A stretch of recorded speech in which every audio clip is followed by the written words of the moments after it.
Hi friends, welcome to my channel DGS blogs. అందరూ ఎలా ఉన్నారు? నేనైతే బాగున్నాను. మీరు కూడా బాగుండాలి అని కోరుకుంటూ మరొక వీడియోతో మీ ముందుకైతే వచ్చేస్తాను. ఈ వీడియో ఎక్కడ స్కిప్ చేయకండి. మరీ లెంతీగా ఏమీ ఉండదు. చాలా సింపుల్గా షూట్ చేశానండి ఒకరోజు వీడియో అయితే. ఆ వీడియో ఈరోజు మీతో షేర్ చేసుకుంటున్నాను. ఈ వీడియో నచ్చినట్లయితే లైక్ చేయడం మర్చిపోవద్దు. మరి లేట్ ఎందుకు, వీడియోలోకి వెళ్ళిపోదామా? ఇప్పుడు టైం వచ్చేసి మార్నింగ్ 7:30 అయ్యిందండి. సో ఇప్పుడైతే పూజ చేస్తున్నాను. ఇవి వచ్చేసి నిత్త మల్లె పువ్వులు, అంటే నిత్య మల్లె పూలు అని కూడా అంటారన్నమాట. నిత్యం పూస్తాయండి ఇవి. ఈ పూలు చూడడానికి చిన్నగా ఉంటాయి. కాడలు కూడా చాలా సన్నగా ఉంటాయి. దేవుడు ఫొటోస్ పెట్టడానికి కొంచెం ఇబ్బందిగా ఉన్నప్పటికీ కూడా చూడడానికి అందంగా కనిపిస్తాయండి. ఇందులో వైట్ కూడా ఉంటుంది. ఇంతకుముందు మన ఛానల్లో వీడియో కూడా పోస్ట్ చేసినట్టున్నాను, ఈ నిత్యమల్లి పూలు వైట్లో కూడాని. సో అంతగా ఐడియా లేదు, కానీ ఇక్కడ మీరు చూస్తున్నారు కదండి ఎంత బాగున్నాయో చూడడానికి. చాలా అందంగా అయితే ఉంటాయండి. ఈ సీజన్లో ఎక్కువ పూస్తాయి అనుకుంటాను. ఈ ఒక వారం రోజుల నుంచి ఈ పూలు అయితే ఎక్కువగానే పూస్తున్నాయి. ఇంతకుముందు ఒక 5, 6 అన్నట్టుగా పూస్తూ ఉండేవి. అవే నేను స్టోర్ చేసుకుని 2 డేస్కి ఒకసారి మొత్తం ఇలా నిత్య మల్లెపూలతో దేవుడి ఫొటోస్ అన్నీ కూడా అలంకరణ అయితే చేసేదాన్నండి. నిత్యం పూసినప్పటికీ కూడా శీతాకాలం ఎక్కువ పూస్తాయి అనుకుంటానండి. సో కానీ ఈ పువ్వులు 2 డేస్ కొయ్యలేదనుకో, తర్వాత ఇవి ఎండిపోయి రాలిపోయిన తర్వాత ఇవే మనకి విత్తనాల కింద అయితే తయారైపోతాయి. సో ఆ విత్తనాలే నేను తీసుకొచ్చి వేసాను. వేసిన తర్వాత చాలా మొక్కలైతే వచ్చాయి, కానీ అన్నీ ఎందుకో చనిపోయాయండి. ఒకే ఒక్క మొక్క అయితే బతికింది. దాన్నే అలా ఒబ్బిడిగా పెంచాను. ఇప్పుడైతే పెద్ద మొక్కలా అయిపోయి బోలెడు పూలైతే పూస్తుందండి. సో మళ్ళీ అదే విత్తనాలు ఆ మొక్క కింద రాలిపోయి చిన్న చిన్న మొక్కలైతే వస్తాయి. చూడండి దేవుడి ఫొటోస్ ఎంత నిండుగా ఉన్నాయో కదా. ఇంకా ఫొటోస్ అన్నీ కూడా సర్ది పెట్టేసి ముందుగా గౌరీ పూజ, తులసి పూజ చేసుకుందాం అనేసి దీపారాధన ఇవన్నీ అయితే బయటకు తీసుకువెళ్తున్నానండి. గురు దక్షిణామూర్తి ఫోటో వచ్చేసి తిరుపతి వెళ్ళినప్పుడు తీసుకున్నాను. ప్రతి ఒక్కరి ఇంట్లోని కూడా ఖచ్చితంగా గురుదక్షిణామూర్తి ఫోటో అయితే ఉండాలంటండి. ఈ మధ్యకాలంలో చాలామంది గురుదక్షిణామూర్తి ఫోటో అయితే పెట్టుకుంటున్నారు కదా. నేను తీసుకుని 1 ఇయర్ పైన అవుతుందిలేండి. తిరుపతి వెళ్ళినప్పుడు ఎప్పుడో తీసుకున్నాను. సో అప్పటి నుంచి కూడా గురుదక్షిణామూర్తి ఫోటో అయితే ఉంది. నిత్యం పూజ అయితే ఏం చేయను, కానీ నార్మల్గా పువ్వులు పెడతాను అంతేనండి. ధూపం చూపిస్తాను. సో ఇక్కడ వచ్చేసి మీషోలో బ్లౌజ్ అయితే ఆర్డర్ పెట్టాను. సో అదైతే వచ్చింది. అది ఇక్కడైతే ఓపెన్ చేస్తున్నానండి. అసలు మనం నార్మల్గా మగ్గం వర్క్ బ్లౌజెస్ అయితే మనకి స్టార్టింగ్ ప్రైస్ వచ్చేసి 1000 పైనే ఉంటుంది కదండి. నెక్స్ట్ మళ్ళీ మీకు ఇంతకు ముందు ఒకసారి చెప్పాను, ఈ క్లాత్ కాస్టే మనకి మంచి క్వాలిటీది అయితే 300 రూపీస్ అలా ఉంటుందండి.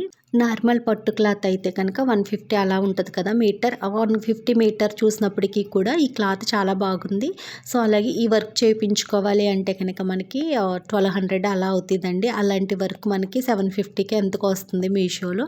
చూసారు కదా, మొత్తం అంతా కూడా మగ్గం వర్క్ లాగే ఉంది చూడడానికి. సో నేను మగ్గం వర్క్ బ్లౌజ్ అని ఆర్డర్ పెట్టాను, కానీ ఏంటంటే కంప్యూటర్ మిషన్ వర్కే కొంచెం థిక్‌గా చూడడానికి మగ్గం వర్క్‌లా కనిపిస్తుందండి. నెక్స్ట్ ఏంటంటే చుట్టూతా కూడా దీనికి చిన్నవి గోల్డ్ పూసలతో ఇలా వర్క్ అయితే వచ్చింది కదా. దానివల్ల మనకి మొత్తం అంతా కూడా చూడడానికి మగ్గం వర్క్ లుక్ అయితే వచ్చిందండి. అలాగే అక్కడక్కడ చూసారు కదా ఫ్లవర్స్ మధ్యలో ఏంటి బ్లౌజ్‌కి అక్కడక్కడ మొత్తం అంతా కూడా వైట్ స్టోన్స్ అయితే అంటించారు. ఇవి స్టోన్స్ కూడా మనకి చుట్టూతా కూడా చిన్నవి గోల్డ్ రింగ్‌లా ఉండి మధ్యలో మనం డైమండ్ స్టోన్ అయితే అంటిస్తాం కదా. సో అవి మాట. వాటి వల్ల మంచి రిచ్ లుక్ వచ్చిందండి. చాలా బాగుంది. బ్యాక్ కూడా మొత్తం అంతా ఫినిషింగ్ అంతా కూడా చాలా నీట్‌గా ఉంది. సో మీరు ఇక్కడ చూస్తున్నారు కదా ఎంత బాగుందో. నాకైతే ఈ బ్లౌజ్ భలే నచ్చిందండి. ఇదైతే ఆర్డర్ పెట్టాను. చాలా నీట్‌గా వచ్చింది. ఫస్ట్ అయితే ఇంత బాగా వస్తుందని ఎక్స్పెక్ట్ చేయలేదు. ఇవి వచ్చేసి హ్యాండ్స్ మాట. ఇది బ్యాక్ నెక్, ఫ్రంట్ నెక్ కూడా హెవీ వర్కే వచ్చింది. ఇంతకుముందు నేను 350 ఆ రేంజ్‌లో ఇలాగే మగ్గం వర్క్ కాకుండా కంప్యూటర్ మిషన్ వర్క్ ఒకటి పెట్టానండి. అది కూడా చాలా బాగా వచ్చింది.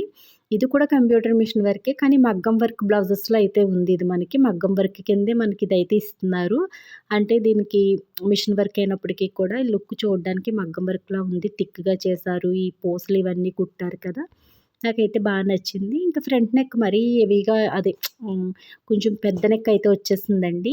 సో మనకి ఇంత నెక్ అయితే పెట్టుకోము కదా. నెక్స్ట్ ఇంకోటి మైనస్ ఏంటంటే ఆ ఫ్లవర్స్ అన్నవి కిందకంటే ఉన్నాయి కదా, మనకి ఇంకా కొంచెం పైకొస్తే కనిపిస్తాయి. మరీ అంత కిందకైతే కనిపియవు కదండీ. కానీ పర్లేదు, ఆ కాస్ట్‌కి బాగుంది అనిపించింది నాకు. ఇదే వర్క్ మనం బయట చేయించాలి అంటే కనుక 1500 తీసుకుంటారు. నెక్స్ట్ మళ్ళీ ఈ క్లాత్ కూడా మనమే ఇవ్వాలి కదా. అలా ఇంకా 1500 పైనే అవుతదండి. సో అది ఇక్కడ వచ్చేసి నేను ఈరోజు వెజ్ బిర్యానీ చేస్తున్నాను. అలాగే చికెన్ ఫ్రై అయితే చేస్తున్నానండి. బిర్యానీకి కావాల్సినవన్నీ కూడా ఇలా కట్ చేసి ఒక ప్లేట్‌లో తీసుకున్నాను. అలాగే చికెన్ కూడా నీట్‌గా క్లీన్ చేసేసి తీసుకున్నాను. ఇక బిర్యానీకి మిల్ మేకర్లు, నెక్స్ట్ బఠానీ ఇవన్నీ కూడా నానబెట్టి ఉంచానండి. వెజ్ బిర్యానీ కాబట్టి ఇంకా నా దగ్గర ఉన్న వెజిటబుల్స్ అన్నీ వేస్తున్నాను. క్యారెట్, క్యాప్సికమ్, బంగాళాదుంపలు, బఠానీ ఇవన్నీ వేసి అయితే చేస్తున్నాను. వెజ్ బిర్యానీ అనే కాదులెండి. దమ్ బిర్యానీ చేసినప్పటికి కూడా అప్పుడప్పుడు ఇవన్నీ వేసి చేస్తాను. నాకెందుకో ఆ టేస్ట్ బావుందనిపిస్తది. చికెన్ ఫ్రైకి ముందుగా చికెన్‌నయితే ఉడికించుకోవాలండి. నీట్‌గా క్లీన్ చేసుకున్న చికెన్‌లో చిటికెడు పసుపు, హాఫ్ టీ స్పూన్ ఉప్పు, హాఫ్ టీ స్పూన్ అల్లం వెల్లుల్లి పేస్ట్ వేసుకొని ఈ 3 కూడా చికెన్‌కి బాగా పట్టేలాగా కలుపుకోవాలి. నేను ఒక్కొక్కసారి చికెన్ ఫ్రై ఒక్కొక్క విధంగా చేస్తాను. ఒక్కొక్కసారి గ్రేవీతో చేస్తాను. ఒక్కొక్కసారి గ్రేవీ లేకుండా చేస్తాను. సో, ఇంతకుముందు నా వీడియోస్ చూసిన వాళ్ళకైతే తెలుస్తది. ఈ చికెన్ ఫ్రై వచ్చేసి చాలా సింపుల్‌గా అయిపోద్ది. గ్రేవీ కూడా ఉండదండి. మనకి చికెన్ పీసెస్ వచ్చి ఫ్రై పీసెస్‌లా ఉంటాయన్నమాట. బావుంటది. సో, అందుకే ఇదైతే ఈరోజు మీతో షేర్ చేసుకుంటున్నాను. ఇలా 3 కూడా చికెన్‌కి బాగా పట్టించేసి స్టవ్ మీద మీడియం ఫ్లేమ్‌లో చికెన్‌ని మూత పెట్టేసి ఇందులో వచ్చే వాటర్ తోటే చికెన్ అంతా ఉడికించుకోవాలండి. సో, మీడియం ఫ్లేమ్‌లోనే ఉడికించుకోవాలి. అప్పుడు మనకి చికెన్ అన్నది స్మూత్‌గా ఉంటది. సో, ఇప్పుడు కట్ చేస్తే చికెన్ ఉడికేలోపు బిర్యానీ అయితే చేసుకుందాము. సో, ఈరోజు బిర్యానీ నేను పెల్ బ్రాండ్ వాళ్ళు బిర్యానీ రైస్‌తో బిర్యానీ అయితే చేస్తున్నానండి. సో, ఈ రైసే నార్మల్‌గా చాలా టేస్టీగా ఉంటది. ఇందులో మసాలా అంతా కూడా వాళ్ళే రైస్‌కైతే పట్టించి ఇస్తారు కదా! దానివల్ల మనకి బిర్యానీ మరింత టేస్టీగా ఉంటదండి.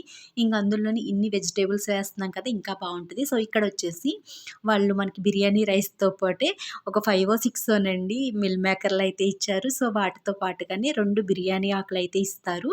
ఇంకా మిగతా ఏవి ఇవ్వరండి. ఇది హాఫ్ కేజీ రైస్‌కి ఒక 5, 6 మిల్ మేకర్‌లు వేశారు చూసారు కదా! ఇంకా రెండో, మూడో బిర్యానీ ఆకులైతే ఇచ్చారు. ఇంక మనకి రైస్‌కి మసాలా, నెయ్య కూడా కలిపి పట్టించేస్తారండి. ఇంక రైస్ కూడా మనకి జిడ్డు జిడ్డుగా మంచి మసాలా స్మెల్ వస్తూ ఉంటాయి. ఇంక మనం రైస్ కడగనవసరం లేదు. అలాగే వేసేసుకోవాలి.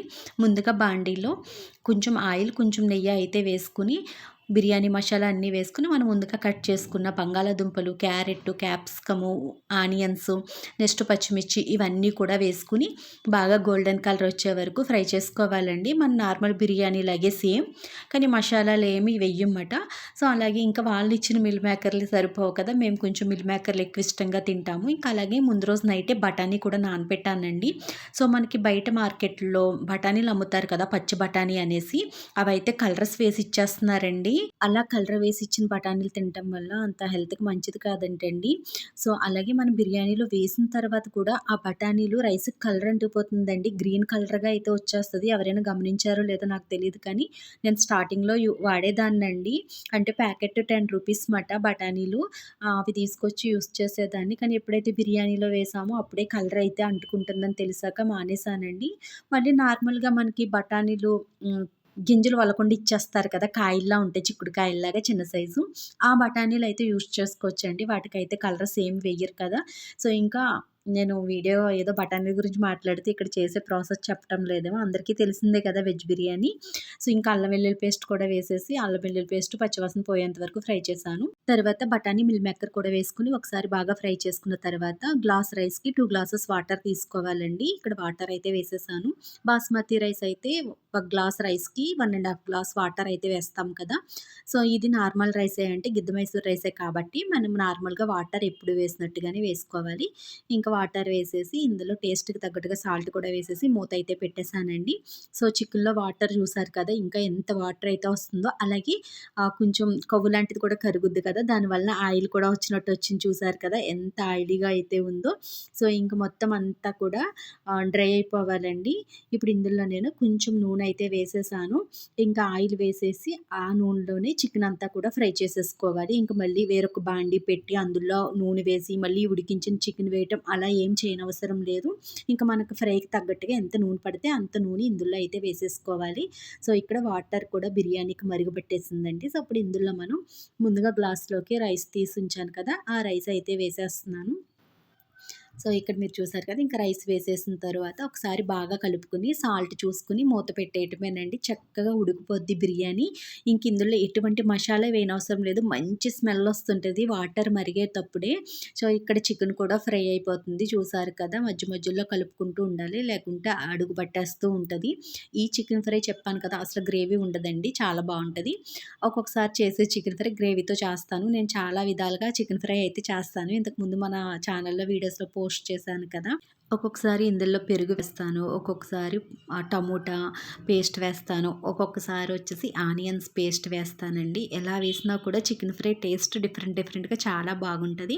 సో ఇప్పుడు ఇది బాగా ఫ్రై అయిపోయిన తర్వాత ఇందులో నేను ముందుగానే చెప్పడం మర్చిపోయానండి. ఆనియన్స్ అయితే ఫ్రై చేసి పక్కన పెట్టాను, ఆ ఆనియన్స్ అయితే వేసాను.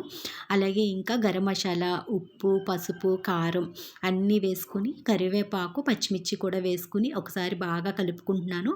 ఈ గరం మసాలా వచ్చేసి నేను ఇంట్లో చేస్తాను కదండి, శొంఠి గరం మసాలా, ఆ గరం మసాలా అయితే వేస్తున్నాను అనమాట.